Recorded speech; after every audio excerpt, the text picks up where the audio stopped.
Hello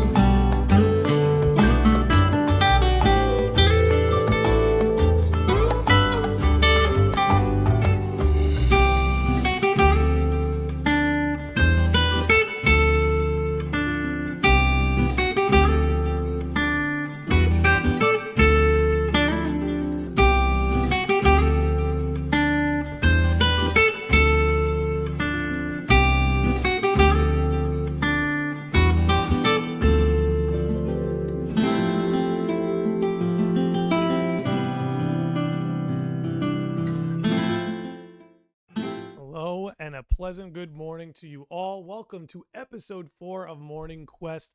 Best way to get your Friday started right. I see we have a lot of early birds here. Lands the Master, Hyrule Falcone, Will's Word, King Vash, Josh Z, and Crystal Randall. Absolute legends in the chat right now. We have a lot to discuss today. We've got more FF7 news. We've got some news on the Persona 3 DLC dropping this fall. On top of that, we got some Zelda stuff. We got some Dragon Ball stuff. It's exciting times. I mean, look, it's a slower year for games. And, I think a lot of us are starting to notice that. And I think when you look at the outlook over the next 4 months to finish 2024, there's not a whole lot to chew on. But that doesn't mean that there aren't exciting developments going on. And we're going to discuss some of that today.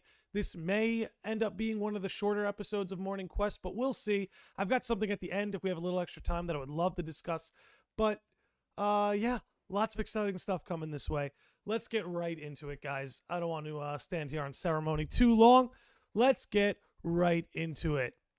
More Persona 3 DLC. Oh, we'll be talking crazy comics over on Twitch. What is going on? Okay. First things first, let's talk a little FF7. Let's talk a little FF7, ever the relevant topic here at the Landy Lodge. This tweet was put out yesterday that there's going to be a live stream event where both Yoshinori Kitase and Naoki Hamaguchi sit down for an interview discussing the next installment in Final Fantasy VII. This will, to my knowledge, be live tonight, 8 o'clock p.m. Here are the time zones up here.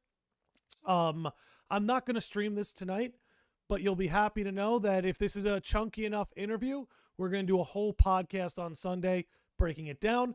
But just wanted to bring this up to you guys. Some of the FF7 devs are going to be sitting down tonight and getting into a discussion. The making of FF7 Rebirth in summoning a masterpiece, which even if Rebirth isn't your cup of tea, I think it most certainly is vying to land in the classification of masterpiece. It will be a big event working tonight. Yeah, it's supposed to be. We'll see. I mean, look, just to curb any expectations, nobody should be expecting any part 3 trailer or anything like that. If anything, what you might get is, a few indications of how far in development they are, what they're thinking of, any changes they're thinking of making for the third part, which, speaking of changes, let's go. That's going to move us right into our next story, coming to us from Genki over on Twitter. And once the episode's over, I'm going to put all these links in the episode description so you guys can see this for yourself. But check it out. FF7 Rebirth director Naoki Hamaguchi said Rebirth took 4 years to develop in parallel with FF7 Integrate. So that's actually pretty cool to see. And, we all suspected that while that was going on, that while they were developing Integrate, they were creating the foundation for Rebirth. So it's cool to see those two were developed alongside each other. He says that they are considering using Unreal Engine 5 for the final game, but believes what players want most is for them to deliver the game in good shape as soon as possible. He says he will make a decision based on whether it will be faster to switch engines or whether it is best to make it all at once as it is now. Okay, so as you can see,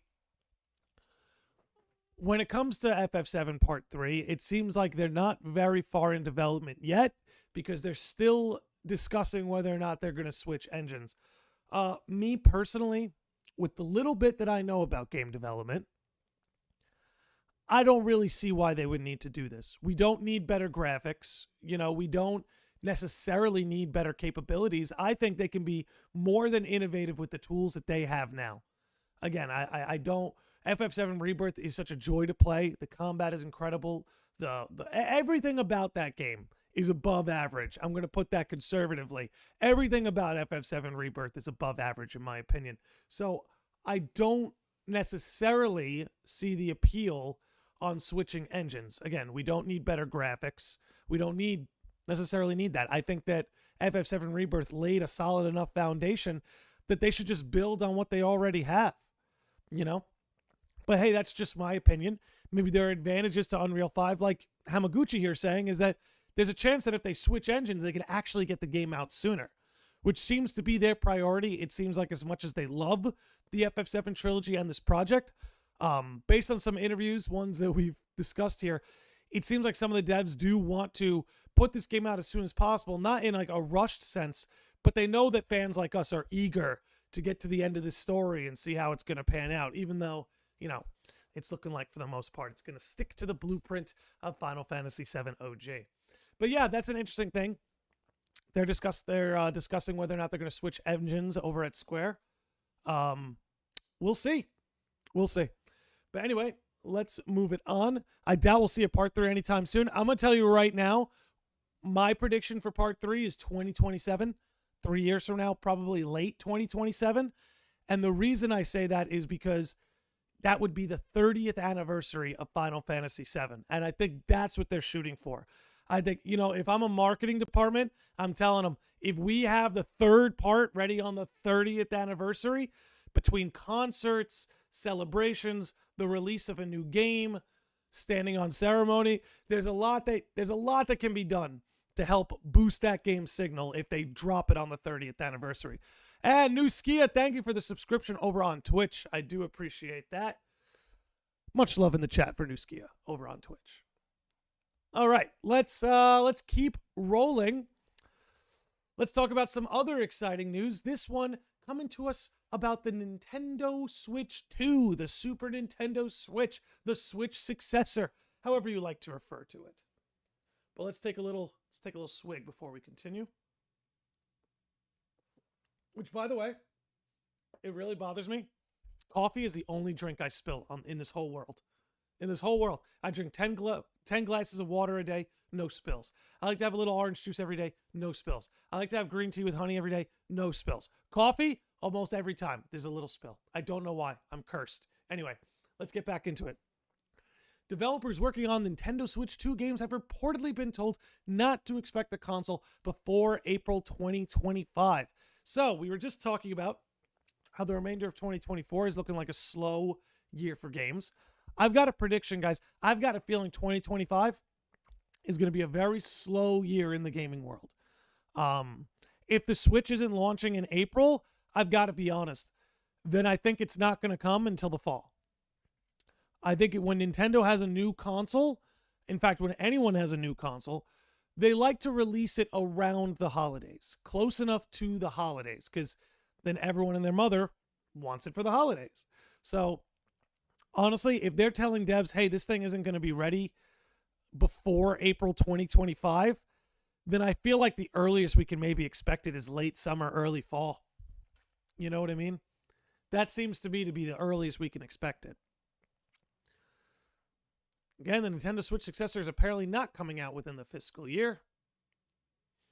Let's see. The tidbit comes from Game Industry Bid's Microcast podcast, where the publication's head of games, Christopher Dring, says developers had been briefed on the console's later than expected launch plans.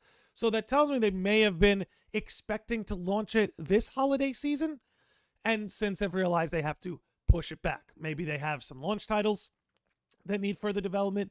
Maybe it's a hardware issue. Maybe it's a supply chain issue. There's a lot of moving parts in the game industry, so your guess is as good as mine. All right. Recently, fewer people are considering March as a possibility. I just don't see it. I can't see them doing it in the first half of the year. I feel like if they drop this console, it's going to be in the second half of the year.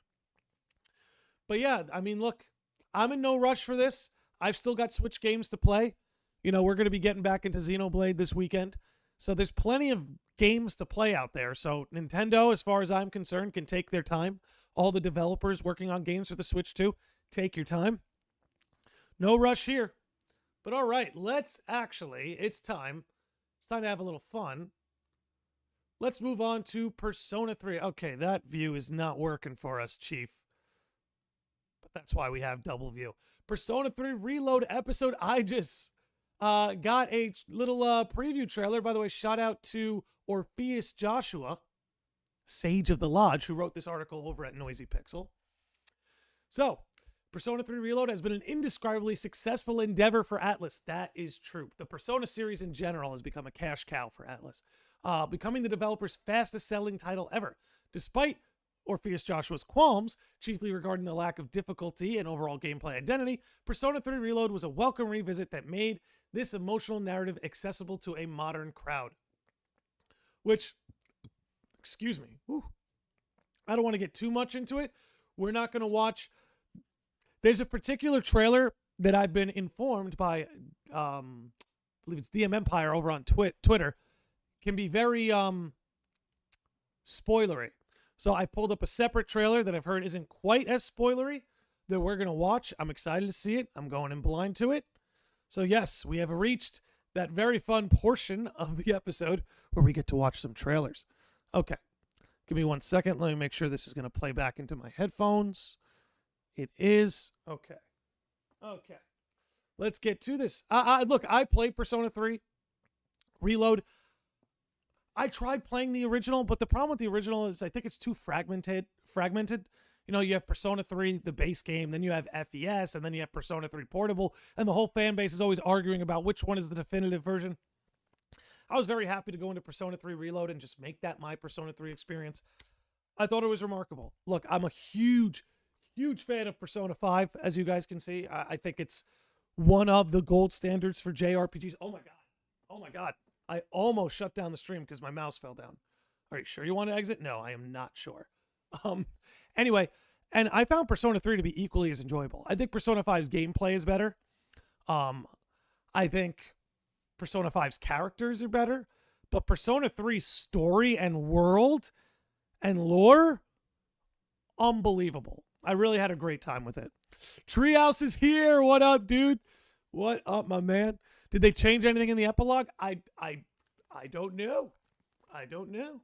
But let's speaking of which, let's get into this here. Let's watch ourselves a little trailer. Let's pull it up. Okay, there we go. Ooh, let's actually shrink this down a little bit so you guys can get a full scope of this trailer. Swear, Atlus has been very popular on Morning Quest. Gotta hand it to him. If we're not talking Fantasio, we're talking Persona. Not much, man. Happy Friday, Treehouse. Happy Friday. You got name dropped in our in one of our latest videos. Plus, hopefully, KH4 is out by then. I'm gonna tell you right now. I think Kingdom Hearts 4 is a 2026 game. I have almost nothing to back that up. It's just a feeling. All right. Let's watch our first trailer of the morning. Persona 3 Reload Expansion Pass Bridge of Time. So again, this isn't quite the episode I just trailer. I was told that was very spoiler heavy, but I did want to watch a little bit of Persona 3 today. So I pulled up this trailer. Let's check it out. What's up, Emblem Knight? The fact that a future exists is not a guarantee that all will have access to it. It's something so obvious, and yet we did not understand it. Oh, shit. Okay, hold on. My bad. This always happens. Give me that sweet 1080p, baby. This is the abyss of time. That's why time is looping, and why you can't leave the dorm. Time stopped. And now we're stuck here with our memories. Let me bring this back just a little bit. Guys, Atlus's UI, I'm telling you right now. Every game company in the world, maybe this is a little hyperbolic, but I don't give a shit. Every game company in the world needs to start emulating Atlus's UI. For those who aren't familiar, UI means user interface. So that's the interface of actually playing the game, pausing the game, moving. Their UI is so beautiful, so smooth. Like when I pause a Persona game and navigate the menu, I still feel like I'm playing. You know what I mean? When I pause a Persona game and I'm navigating through those menus, it it still feels like an artistic presentation. It's remarkable. So in my opinion, every game company on the planet needs to be studying their UI and what makes it work. And now we're stuck here with our memories. Doors like that are located throughout the abyss of time, each of them connected to the past.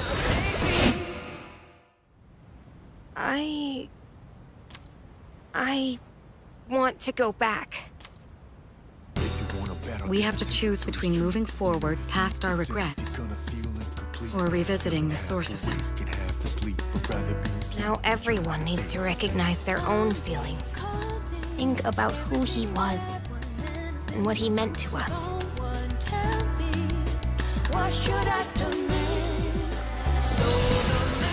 Every single thing about my past is... Hold on. There was a cool little shot right there. I love that. The ladies, which, by the way, Larkseen Simp with the subscription. Thank you, my man. It's good to see you. Well, welcome to the Morning Quest. I really love the dynamic between these two in the game. I love it when characters clash. I really do, because it's not that I'm... How do I put this? It's not that I enjoy seeing characters... Actually, that's not necessarily true. Let me just put it this way. I think watching two characters become friends, I think is amplified by an initial clash. By them initially not getting along, them initially not trusting each other. Because watching two characters get over that hump and then becoming friends from that, it makes the bond feel way more real. It makes the bond feel way more solid, because at the foundation of their friendship and bond is this discourse, is this like, you know, for instance, like, you know, I don't want to give it away in case someone hasn't played Persona 3, but let's just say the dynamic between Yukari and Mitsuru is one of my favorite dynamics in the series. Every single thing about my past is important. Because it all shaped who I am. I'll protect my sister, whatever it takes. I guess. What about you? You wanna redo the past? Who are you? Who are you? Again, I'm a Persona 3 newbie, guys. Ah. Well, look at that. I can only imagine. Somebody created alongside Aigis. This is okay. All right, a new character for the new DLC. You wanna redo the past or move forward? I stopped to think about everything, and I realized something. So please, I'd like you to listen.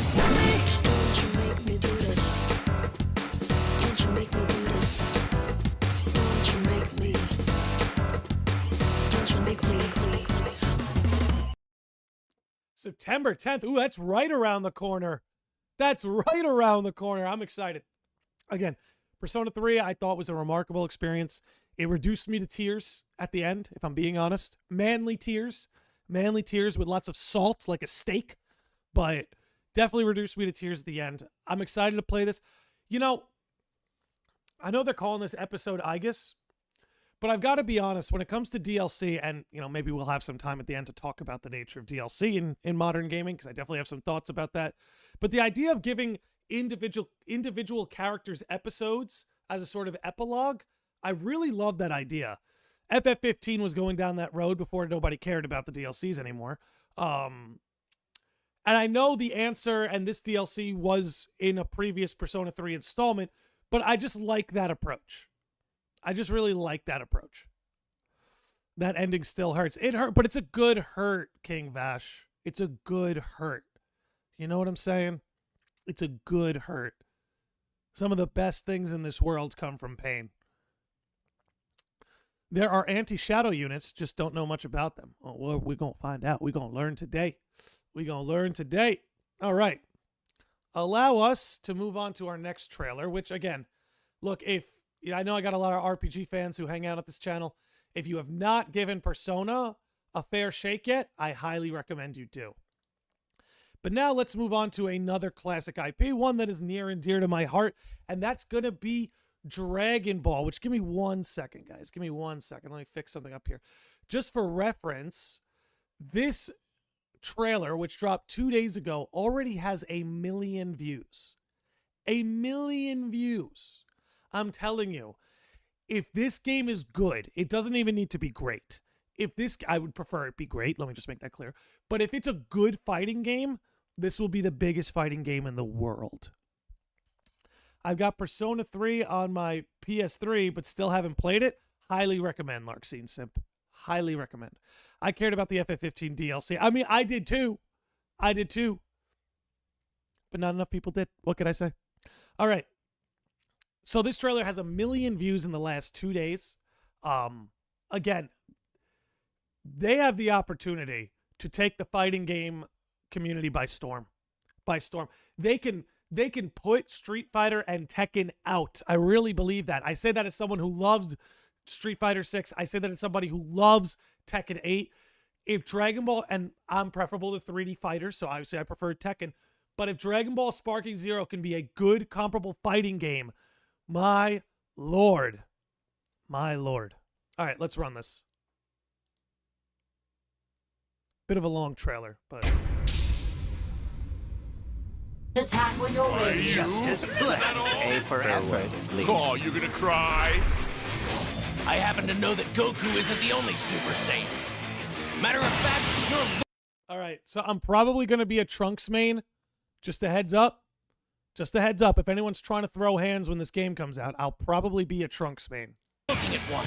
You never beat me. Stand down, my son. Heads up! Take this! I shall drain you of your energy. You're only a bug. You are much stronger than expected, but still are not beyond my calculations. I won't let some puppet kill Kakarot before I do. Try me. See what happens. I'd hoped for better. Okay, come get me if you can. I might be an Android 18 main as well. I usually like to go for two mains. Trunks and Android 18 might be it. Might be it for me. Might be it. We'll see. Vegeta's always a good pick. No escaping me. I must hurry up and reach perfection. Let us finish this fight quickly. According to my calculations, you and I are almost equal in power. Got it. My power is significantly greater than before. Would you like me to show you?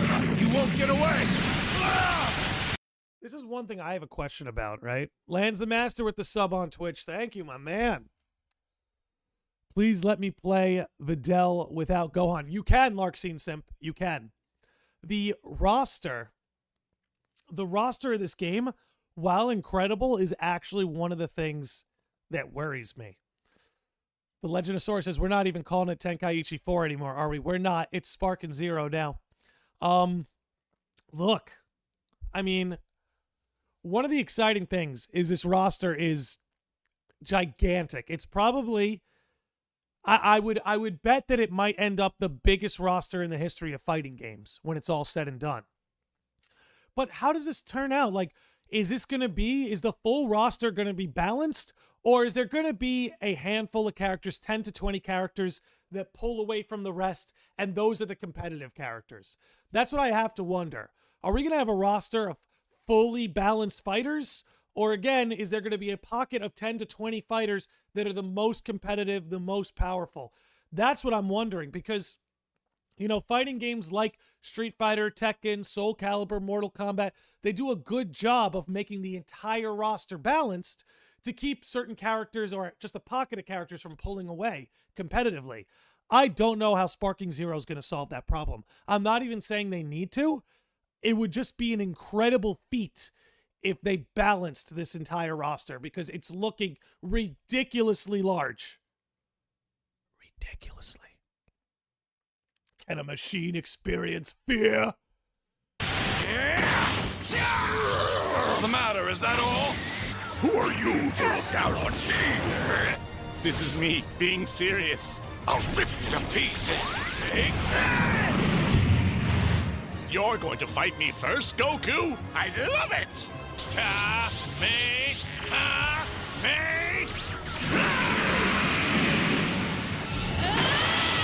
No regrets, boy.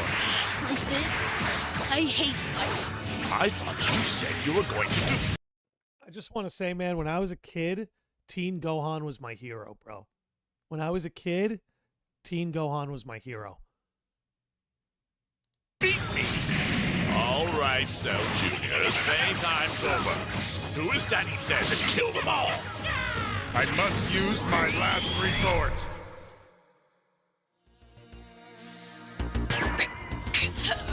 I also want to say on a side note, I really love, even though I love the Android and Cell sagas. I think they're incredible. They're some of the best DBZ and all Dragon Ball has to offer. But man, the symbolic layering in the Cell saga is so good. I know I'm getting a little off topic here and getting on my soapbox, but I don't care. I really love the way the symbolism is layered in the Cell saga to the point that it's all about legacy, right?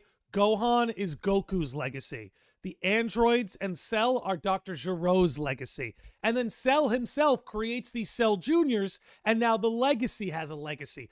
There's this huge father-son dynamic in the Cell saga all around, right? For all of Dragon Ball, it was, Red Ribbon Army, Dr. Gero versus Goku.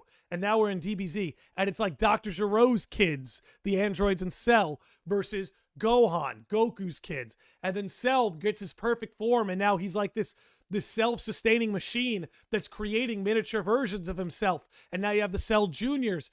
It's all so good, man. Gohan fan is here. I love it. Love it. Let's run it. Landing off topic? Never, right? Never. You brought this on yourself, Cell. I've gotta stop this, no matter what.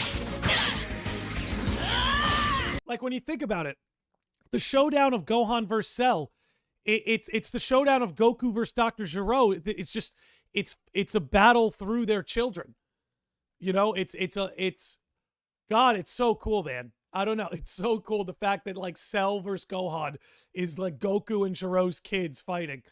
It's like if you and your rival, their kids, like faced off in a one-on-one basketball match. I don't know. I'm gonna let this roll.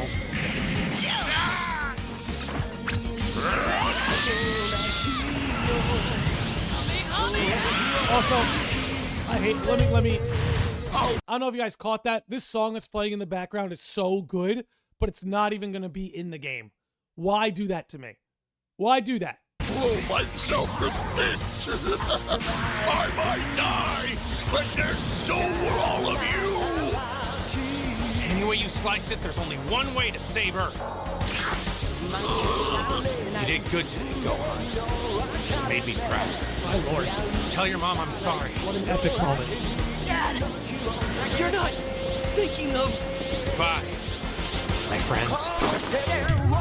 I've done. How raw is the song, dude? It's time I ended this. Please, forgive me, Dad. Earth is doomed, and it's all my fault. Listen to me. I promise you can beat me. Just gotta Dude, believe the in yourself, one-armed Gohan. Kamehameha, dude. Right now, The you're the one-armed strongest person Kamehameha. in the whole universe. Amazing. October 11th. But like, look at this roster, dude. Look at this roster. It's going to be insane. A conflict full of so much history and significance. It's such a love letter to itself. That's what I love so much about the Cell Saga. It's such a love letter to all of Dragon Ball. You know? It's so good. And they introduced time travel without making it confusing. What a concept. Seriously, look, a lot of different IPs have done time travel. I feel like Dragon Ball Z handled time travel in one of the best ways. My lord. All right. We got a few more things to discuss before we wrap up today. Let's see. Can we put this up? Yes. Excuse me. Whew. I was slamming down the coffee during that trailer. So we have a pre-order bonus that's been revealed with Echoes of Wisdom is you can get a poster, which, where is it? The poster size is 18 by 24. The poster will not be available until the game's release date, which is September 26th. An image of the fabric poster can be found below. Right here, huh? Okay, yeah, that checks out. That checks out. This is the poster. Oh, okay. Oh, wait, no. That's not it. Where's the poster? There. Oh, that's it right there. That's pretty cool. Simple, to the point. I like the design. This Zelda design is so cute. I wish she had the hood up. I like her with the hood up, personally. But yeah, I think that's pretty cool. So you can get your pre-order bonus, I'm pretty sure. I look forward to this game. I'm not like head over heels excited for it, but I am very excited for it. We've touched on it on Morning Quest a number of times. Let's move on to the next story, which another video game movie has completely flopped. I don't even want to talk about it too much because I'm not a Borderlands fan, but it is the gaming world come to cinema, and it completely flopped. 8.8 million on its opening weekend, which is atrocious. Atrocious.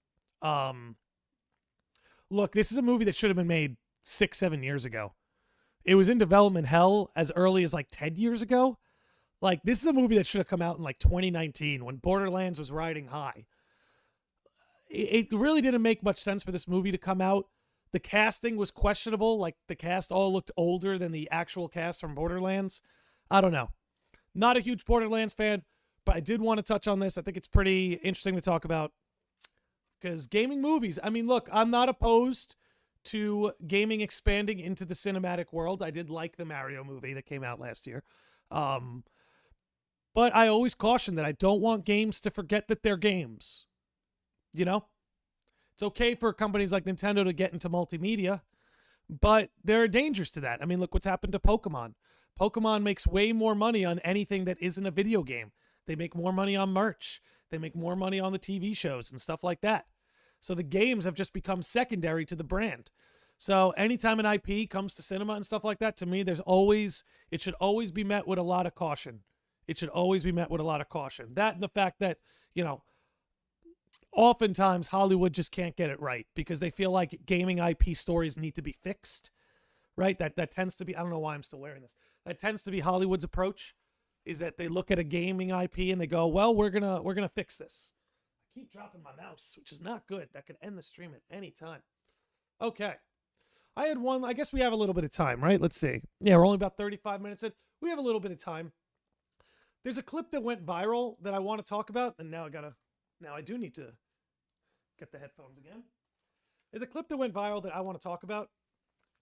I think it's an interesting conversation to have. I have my own opinions about it. Chat, I'm curious what you think. Okay. Let's pull this up. So, I don't know much about this guy. I know he was like a big Call of Duty streamer back in the day, but again, I don't know much about Call of Duty these days. So, any disagreement I have with him is, I just want to make it very clear, as I say all the time, guys, I'm not a beef tuber. So, any disagreement I have with this man is nothing personal. If he says something that I happen to think is dog shit, listen, there are takes I have that people think are dog shit. We're all human. We all have dog shit takes. But let's get into this. I think, you know, even though there's a lot that he says that I disagree with, I think the conversation he is having is an important one to have. So let's get into this. Community. I'm serious too when I say this. For some reason, everybody in the gaming community wants games to fail. All right, I'm going to pause him right there because that's my first disagreement. I do not think everyone in the game industry wants games to fail. I think that attitude is out there, but I think it's a little bit more narrow. I think for the most part, people want games to succeed. Now, again, here's something else I wanted to say too, is he's coming from a different perspective than, say, we will on this channel. On this channel, we primarily focus on RPGs. I like to bring up fighting games, and then the other 5-10% is like party games. This guy, like I said, he's a professional. He was like a professional Call of Duty player, so he's very much in that first-person shooter world, AAA. He's coming from a different sort of pocket of the industry than those of us here on this channel are. So it's important to remember that. So when I look across at the RPG world, I don't see a bunch of gamers rooting for games to fail. I actually see a lot of excitement. I see a lot of passion. I see a lot of love. But perhaps in the gaming pockets he's coming from, that statement does hold truth. Maybe there is a reason why some gamers are rooting for some of this AAA stuff to fail.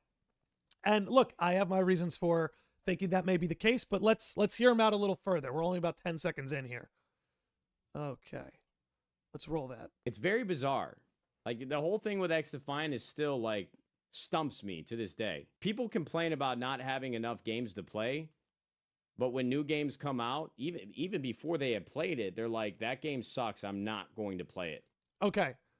I actually think there's a degree of truth there. I think there's an oversaturation. I don't think it's a personal thing. I think that's a consequence of gaming being oversaturated. Because he is right. People are always looking for new games to play, and then those new games come out, and half the people that were waiting on it end up complaining about it, which is fine. You're allowed to have your opinion. But I think that's a consequence of just oversaturation. There's a million games to play. And I think that can be overwhelming for a lot of people. For instance, Tears of the Kingdom. I think a lot of gamers looked at Tears of the Kingdom and how much there was to do and were just sheerly overwhelmed. I think a lot of people put that game down because they're like, hey, I have a lot of other games I want to get to, and this is overwhelming. So I think what he brings up there is a consequence of oversaturation of the market. All right, let's let him keep rolling. Listen, man, if we keep tearing down these studios trying to make good games, like, yeah, not every single one is going to be fun and not every single one is going to be a hit. But if we're sitting here, like, preying on its downfall before the game even comes out, what do you think's going to happen? Nobody's going to be investing in gaming and making new games. Okay. So there's definitely truth to what he's saying there. If you don't buy the games, the investors leave the industry. But here's the thing, guys. A lot of the flops are coming from these huge budget games. Here's the thing. I see what he's observing, and there's definitely truth into what he's observing. I actually think a lot of it is a good thing, though. I think gamers are rebelling against being fed slop. Because, again, look, here on this channel, we talk RPGs primarily. And when we look at RPGs over the last few years, there's so many of the best RPGs ever made have come out in the last 5 to 10 years. Some of the best RPGs ever made. From Persona 5 back on the PS3 to FF7 Rebirth here on the PS5. Some of the best RPGs we've ever had have been coming out in the last number of years. But here's the thing, guys. While this channel is primarily focused on that, I used to play a lot more genres. You know, rewind the clocks 10 years ago. I played a lot more first-person shooters. I played a lot more, what would you say? I guess you would say standard AAA games like Assassin's Creed. You know, I played a lot more sports games. So between like sports games, those flagship AAA titles, and first-person shooters, those are 3 genres I used to be really knee-deep in. I was huge in Gears of War and Call of Duty and Halo, especially Halo back in the day. I was knee-deep in those franchises. But something happened along the way where the sports games just started becoming slop, and it was just the same game being served to you every year. Call of Duty turned into slop, right? That's where this guy comes from. He's a Call of Duty player. They were just serving you the same game over and over. The days of Modern Warfare 2 were gone, and they just kept serving you the same game over and over and over. AAA games, while they did try to continually innovate, they stopped caring about gameplay. All of like the AAA scene, all they care about is cinematics and the best graphics, and all the money is being poured into that. So I don't think he's right in that people are rooting for games to fail, but I think people are rejecting what modern gaming is doing in those particular genres. They're rejecting being served the same Call of Duty game every year or two. They're rejecting being served the same sports game every year or two. They're rejecting these AAA games that care more about the cinematics than the gameplay. Your job when you're making a game is make pressing the buttons fun. Stories are great, graphics are great, all of that is great, but you have to make pressing the buttons fun. And I think what he's observing, and I think he's not necessarily observing it correctly, is that gamers are rejecting that. they're rejecting these approaches. Emblem Knight says any game is a product for the industry, while an enjoyment for the players, and like anything, is up to one's opinion. Correct. And I don't, how do I put this?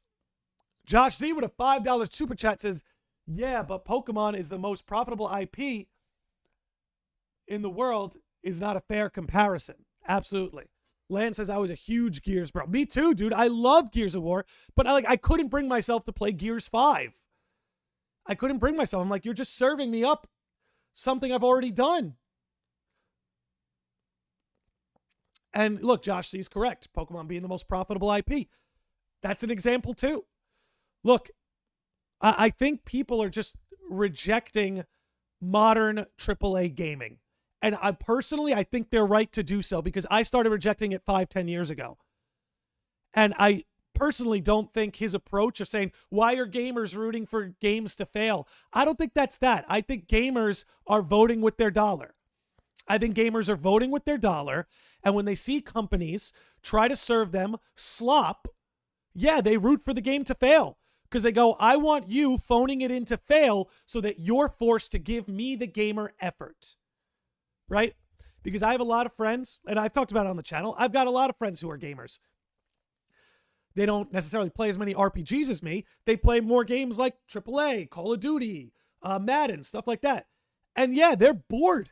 They're bored of gaming because they feel like they're playing the same game they were playing in high school, just with a prettier coat of paint. And I think gamers are right to reject that.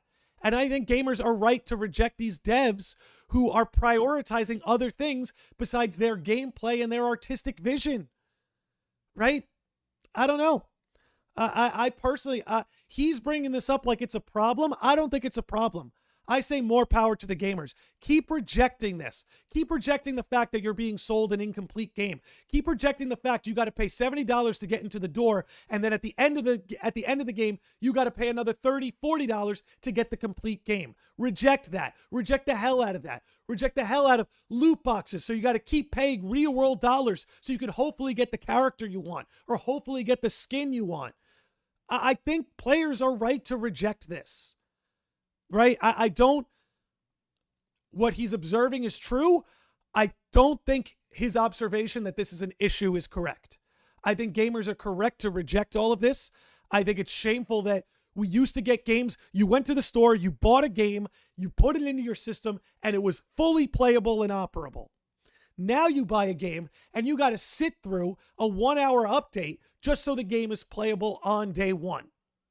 And I think gamers are completely correct to reject that. They're completely correct to reject being served the same game with a fresh coat of paint over and over. And they're completely correct to reject an industry that doesn't care about the gamer anymore and just wants to spend all their money on cinematics. Now, again, guys, we're RPG and fighting game fans here. This doesn't really apply to us. But if you love sports games, first-person shooters, your standard AAA experience, then that does apply to you. And I think you're right to reject it. And if you're anything like me, you've been rejecting it for the last 5-10 years. And I have slimmed down into really only playing RPGs and fighting games because those are two genres that are innovating, that are putting a lot of focus into gameplay, and aren't just trying to make an interactive movie that you sit through. Let's let him finish up, and then we can finish up. And you're not going to have shit to fucking play. You're going to be sitting here playing MW2 remastered edition. Good. Because Modern Warfare 2 is one of the last times they ever innovated. So gamers are right to go back to the older stuff. Like, that's the thing. He's saying this is a problem. No, I think look, guys, I think we're going to I think another video game crash is coming. And I think a lot of these AAA studios, I think they could use a good crash. Now, I don't take any pleasure in people losing their jobs. I take zero pleasure in that. Let me be clear. But if you're not giving gamers what they want, and if you're not listening to your customers, then you deserve to fail. If Call of Duty fans would rather go play a remastered Modern Warfare 2 than the new Call of Duty, you as the gaming company need to consider that feedback seriously. And not gaslight your audience and your customers. Like there was a mod that was that remastered Modern Warfare 2, and Activision took it down. And to me, when I see that you're taking down a mod that pays honor to one of your old games, you deserve to fail. You have fans who loved what you made to the point they're trying to preserve it, and you're shooting it down. Activision, you deserve to fail. He's acting like they deserve our support. They don't. They don't deserve your support. They have to earn it. They have to earn it, right? And when he's saying, oh, you're going to be stuck playing Modern Warfare 2, hey, guess what? A lot of Call of Duty fans really don't mind. They'll still go play Black Ops 2 and Zombies right now. Right now. Let's roll. You're going to be sitting here trying to play fucking the same old games. Fine by me. I'm playing Final Fantasy X right now. I'm having a goddamn blast. For the 1,000th time.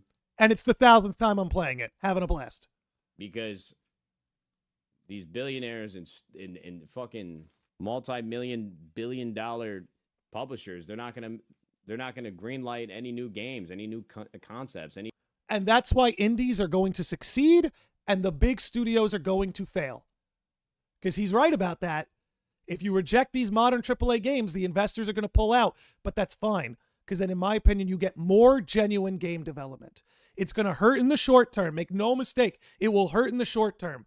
But it will be amazing in the long term. Any new IP. I mean, I try to put myself in the shoes of myself when I was like 16 years old, but I can't. I was excited for new games when they came out. And a lot of us RPG fans still are, buddy. The problem is now we have too many options. We've seen too many different games. We've seen too many different ways to interact with. That's not a problem. That's an evolution. Yes, the market is oversaturated, but as more games become available and gaming becomes more broad, people are seeing that there are other experiences to have other than being served the same Madden game over and over, being served the same shooter game over and over, being served a AAA game, which is essentially an interactive movie with stale gameplay. Games like back in the day, bro, when in 2007 when Halo 3, Gears of War 1 and Call of Duty Modern Warfare dropped the same fucking year. Yeah, what did all those have in common? Those games were innovating. They were evolving a genre. That's why it was hype. You don't have that today, man. In your genre. Bro, we were lined up outside of GameStops, whether it was in a mall or attached to a fucking Hollywood Video, sitting there waiting, camped out, drinking fucking Mountain Dew, waiting for these new games for the midnight release. Everybody was so excited about it. Now when new games come out, we're fucking sitting around a goddamn fire witch artifact, like doing a satanic ritual for the game to fail miserably. I think, you know, again, I'm not making any personal comment about this guy, but I think that's a gross misrepresentation of what customers are feeling.